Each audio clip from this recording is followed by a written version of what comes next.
मूंखे महिर तुंहिंजी खपे थी सदाईं। मूंखे बाज तुंहिंजी खपे थी सदाईं। आहीं मुंहिंजा मामा पर उपकारी। आहीं मुंहिंजा मामा पर उपकारी। मूंखे महिर तुंहिंजी खपे थी सदाईं। मूंखे बाज तुंहिंजी खपे थी सदाईं। लखनि ऐं करोड़नि जी बिगड़ी तो तारी।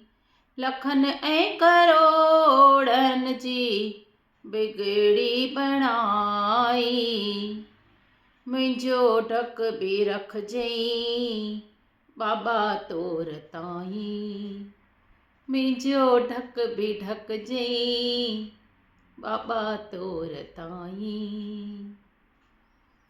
मूंखे बाज तुंहिंजी खपे थी सदाईं। मूंखे महिर तुंहिंजी खपे थी सदाईं। कुटुंब में ओ मामा कुर्बदार रखजईं। कुटुंब में ओ मामा कुर्बदार रखजईं।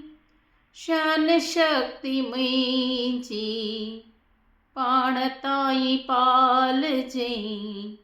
शान शक्ति मुंहिंजी पाण ताईं पालजईं। जेॾी हुजे शक्ति तेॾो आजमाइजईं। जेॾी हुजे शक्ति तेॾो आजमाइजईं। जेॾी हुजे शक्ति तेॾो आजमाइजईं। आहीं मुंहिंजा बाबा पर उपकारी। मूंखे महिर तुंहिंजी खपे थी सदाईं। मूंखे बाज तुंहिंजी खपे थी सदाईं। तुंहिंजी ओट दाता तुंहिंजी महिर साईं। तुंहिंजी ओट मामा तुंहिंजी महिर साईं। अचे अंत वेलो ॾिजईं तूं सुजागी। अचे अंत वेलो थिजईं तूं साईं। अचे अंत वेलो थिजईं तूं साईं। चवनि था रहे शल वाणी इयाही चपन ते रहे सदा वाणी इयाई। दर्श पंहिंजो दाता दरजई सदाईं।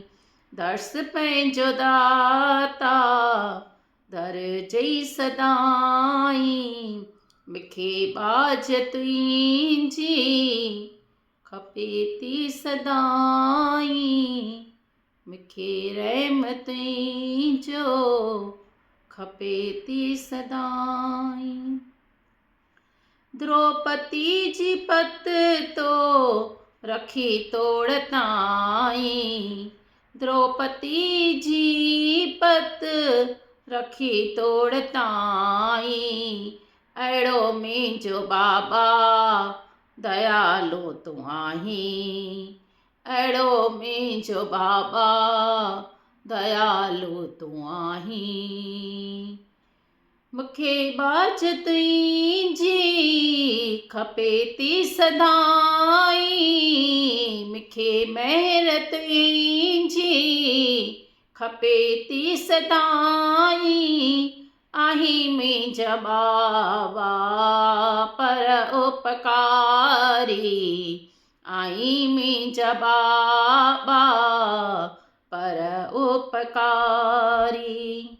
लखनि ऐं करोड़ जी बिगड़ी बणाई, लखनि ऐं करोड़नि जी बिगड़ी बणाई।